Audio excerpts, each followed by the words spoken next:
आइए जानते हैं आज के प्रमुख अंतर्राष्ट्रीय खबरों को। पहले एक नजर हेडलाइंस पर। राघव चड्ढा ने आम आदमी पार्टी छोड़ी। सुसाइड नोट लिखकर कानपुर कचहरी की 5वीं मंजिल से कूदकर वकील प्रियांशु श्रीवास्तव ने दी जान।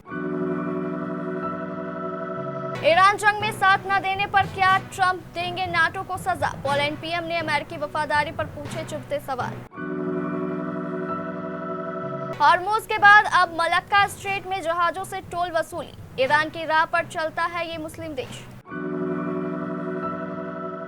अमेरिका ने तैयार किया ईरान की घेराबंदी का प्लान। ईरान के अस्पतालों में मची भगदड़। अमेरिका इजराइल हमले का सीसीटीवी फुटेज वायरल। राष्ट्रपति ट्रंप के विवादित पोस्ट पर अब चीन का भी आया बयान। अमेरिका ईरान वार्ता में परमाणु विशेषज्ञों को शामिल करने की ईयू ने क्यों की मांग?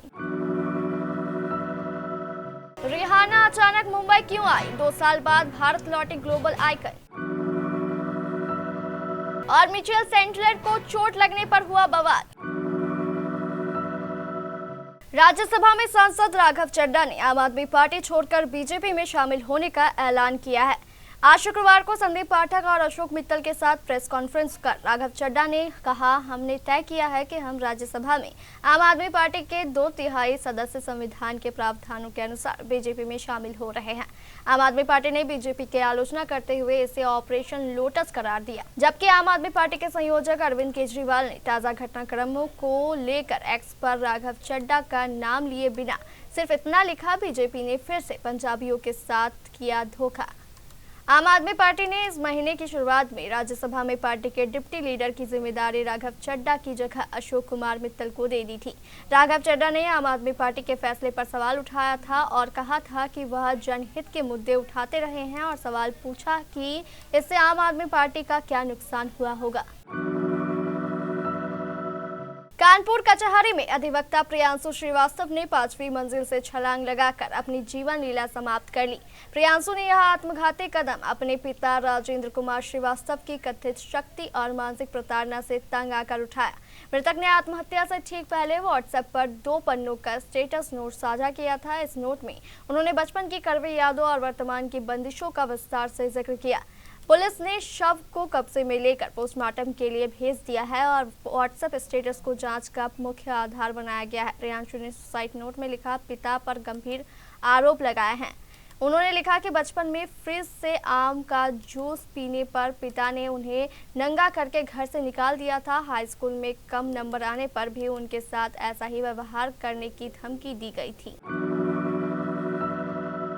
मिडिल ईस्ट महाजंग ने दुनिया की तस्वीर बदल कर रख दी है। अब वह वक्त बीत चुका है जब अमेरिका के हर फैसले में उसके सहयोगी हाँ में हाँ मिलाते थे।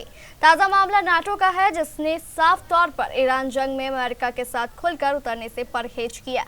इससे अमेरिकी राष्ट्रपति डोनाल्ड ट्रंप खफा हो गए और उन्होंने जमकर अपना गुस्सा निकाला। अब पोलैंड के प्रधानमंत्री ने अमेरिका के रवैये पर सवाल उठाया है। पोलैंड के प्रधानमंत्री डोनाल्ड टस्क ने पूछा कि क्या रूस के हमले की स्थिति में अमेरिका नाटो के प्रति अपनी कमिटमेंट के तहत यूरोप की रक्षा के लिए वफादार रहेगा। अब वक्त आ गया है कि यूरोपीय यूनियन को महाद्वीप की सुरक्षा के लिए वास्तविक गठबंधन बनाए। टस्क का बयान इसलिए अहम माना जा रहा है क्योंकि पेंटागन के आंतरिक ईमेल से पता चला है कि ट्रंप प्रशासन में नाटो सहयोगियों को सजा देने के विकल्पों पर चर्चा हुई थी। इंडोनेशिया के वित्त मंत्री पुरबाया युधी सदेवा ने बुधवार को यह कहकर हलचल मचा दी कि देश अपने नियंत्रण वाले स्ट्रेट से गुजरने वाले जहाजों पर टोल लगाकर अच्छी कमाई कर सकता है।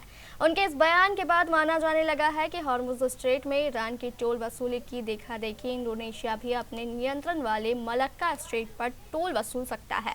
हालांकि अब इंडोनेशियाई वित्त मंत्री ने अपने इस बयान पर स्पष्टीकरण दिया है। समाचार एजेंसी रॉयटर्स के मुताबिक शुक्रवार को उन्होंने कहा कि मलक्का स्ट्रेट से गुजरने वाले जहाजों से टोल वसूलने की कोई प्लानिंग नहीं है। वित्त मंत्री ने दोहराया कि दक्षिण पूर्व एशिया की सबसे बड़ी अर्थव्यवस्था इंडोनेशिया मलक्का स्ट्रेट में किसी तरह का ट्रांजिट फीस नहीं वसूलेगा। इससे पहले गुरुवार को देश के विदेश मंत्री भी यही सफाई दे चुके थे। अमेरिकी सेना के अधिकारी नई योजनाओं पर काम कर रहे हैं ताकि अगर ईरान के साथ मौजूदा संघर्ष विराम टूट जाता है तो हॉर्मुज जलमध्य में ईरान की क्षमताओं को निशाना बनाया जा सके। CNN ने सूत्रों के हवाले से बताया कि कई तरह के प्लान पर विचार किए जा रहे हैं, जिसमें एक विकल्प ये है कि हॉर्मुज स्ट्रेट, दक्षिणी अरब खाड़ी और ओमान की खाड़ी के आसपास ईरान की क्षमताओं पर टारगेटेड हमले किए जाएंगे। CNN के सूत्रों के हवाले से बताया गया है कि इन संभावित हमलों में छोटी तेज गति वाली हमलावर नौकाओं, बारूदी सुरंगें बिछाने वाले जहाजों और अन्य ऐसे असम्मित संसाधनों को निशाना बनाया जा सकता है जिसकी मदद से तेहरान इन महत्वपूर्ण जलमार्गों को प्रभावी ढंग से बंद कर दिया है और अमेरिका के खिलाफ सौदेबाजी के हथियार के तौर पर उनका इस्तेमाल किया है। ईरानी रेड क्रिसेंट सोसाइटी ने हाल ही में अस्पताल का एक वीडियो जारी किया है। इसमें मेडिकल स्टाफ बमबारी के दौरान मरीजों को सुरक्षित जगहों पर ले जाते दिख रहे हैं। एक क्लिप में नर्स 3 नवजात शिशुओं को सुरक्षित जगहों पर ले जाती हुई दिखाई देती है, जबकि दूसरी क्लिप में जन्म के कुछ ही पलों बाद एक शिशु को तेजी से एम्बुलेंस में ले जाया जा रहा है। इसके साथ ही स्टाफ को शिशुओं को खतरे से तेजी से बाहर निकालने के लिए उन्हें फलों की टोकरियों में रखते हुए भी देखा जा सकता है। जानकारी के अनुसार यह वीडियो युद्ध के शुरुआती दिनों के हैं, जब आसपास के इलाकों में हवाई हमले हो रहे थे। मालूम हो कि ईरान और अमेरिका के बीच संघर्ष 28 फरवरी से जारी है। अमेरिका के राष्ट्रपति डोनाल्ड ट्रंप ने भारत के बारे में एक विवादित पोस्ट शेयर किया था, जिसे लेकर काफी विवाद हो रहा है। भारत में मौजूद चीनी दूतावास के प्रवक्ता यूजीन ने एक्स पर पोस्ट में ट्रंप के पोस्ट को साझा करते हुए बयान जारी किया है। उन्होंने लिखा, वायरल शब्द फीके पड़ जाते हैं, असली पार्टनरशिप फीकी नहीं पड़ती। द्विपक्षीय संबंध बयानबाजी नहीं बल्कि आपसी सम्मान पर टिके होते हैं। पोस्ट के साथ यूजीन ने चीन और भारत का झंडा एक साथ शेयर किया है। भारत में विपक्षी पार्टियों ने ट्रंप के इस कदम की कड़ी आलोचना की है। गुरुवार देर शाम भारतीय विदेश मंत्रालय ने भी इस पर एक बयान जारी किया था। अमेरिकी राष्ट्रपति ने जो पोस्ट साझा किया था उसमें भारत और चीन को धरती पर नरक कहा गया था। यूरोपीय संघ की विदेश नीति की प्रमुख काया क्लास ने कहा कि अगर शांति वार्ता में परमाणु विशेषज्ञ शामिल नहीं हुए तो ईरान से जुड़ा खतरा और ज्यादा बढ़ सकता है। साइप्रस में यूरोपीय संघ के नेताओं की बैठक में काया कैलिस ने कहा कि इस बात का खतरा है कि कोई भी समझौता joint comprehensive plan of action से कमजोर हो सकता है। यह वही ईरान परमाणु समझौता है जो साल 2015 में बराक ओबामा के प्रशासन के दौरान हुआ था। हालांकि डोनाल्ड ट्रंप ने अपने पहले कार्यकाल में अमेरिका को इससे बाहर निकाल लिया था। उस समझौते के तहत ईरान ने अपनी संवेदनशील परमाणु गतिविधियों को सीमित करने और अंतर्राष्ट्रीय निरीक्षकों को देश में आने की अनुमति देने पर सहमति दी थी, जिसके बदले उस पर लगे आर्थिक प्रतिबंध हटाए गए थे। क्लास ने कहा, अगर बातचीत सिर्फ परमाणु कार्यक्रम पर ही केंद्रित होगी और मेज पर कोई परमाणु विशेषज्ञ नहीं होंगे तो हम ऐसे समझौते पर पहुंचेंगे जो JCPOA से भी कमजोर होगा। ग्लोबल पॉप सेंसेशन और 9 बार ग्रैमी अवार्ड जीत चुकी रिहाना गुरुवार रात को अचानक भारत आई है। मुंबई एयरपोर्ट पर देर रात करीब 10:30 बजे उन्हें स्पॉट किया गया। बारबाडोस की सिंगर इससे पहले 2024 में अनंत अंबानी की शादी में भारत आई थी। एक और जहां मुंबई में लैंड होते ही उनके चेहरे पर बेहद खुशी नजर आई, वहीं मौके पर मौजूद पेपराजी का भी जोश देखने लायक था। उन्होंने रीडी रीडी के नारों के साथ सिंगर का स्वागत किया। इसके साथ ही सोशल मीडिया पर रिहाना के फोटोज और वीडियोज भी सर्कुलेट होने लगे। एक और जहाँ फैंस उनके भारत आने से बेहद खुश है, वहीं हर किसी के मन में यह जिज्ञासा जगी है कि आखिर वह इस तरह अचानक इंडिया क्यों आई है। मुंबई एयरपोर्ट पर देर रात बाहर निकलते हुए रिहाना ने पेपराजी की और हाथ हिलाकर अभिवादन किया, चमकते कैमरों को फ्लाइंग किस भी दी।